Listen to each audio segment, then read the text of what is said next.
Guys, in today's video, I'm going to show you how to disable startup apps on your Windows 11 PC. And this is extremely important because if you're seeing your computer taking a long time to start, then disabling unwanted or unnecessary startup application can increase the speed of your computer performance and of course make it start up very quickly. Before we jump in guys, would you mind take a moment to give this video a like and hit that subscribe button because this will let me know that you found value within this video.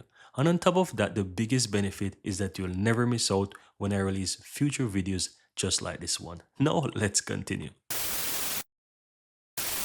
Right, so what you want to do is simply right click anywhere in your taskbar and open up the task manager here.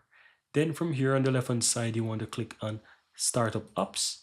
In case you have the panel closed like that, just simply click the burger menu on the left hand side and it will expand it so you can click on the startup menus.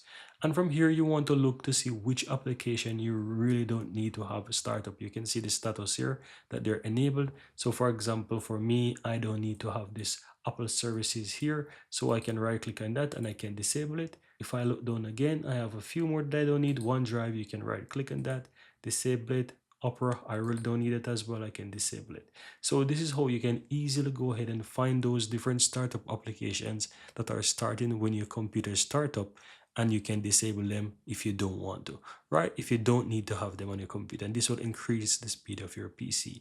So guys, there you have it. I really hope you found value within this video, and if you do, don't forget to take a moment to give this video a like and hit that subscribe button so that you'll never miss out when I release future videos just like this one. Thank you guys for watching and see you next time.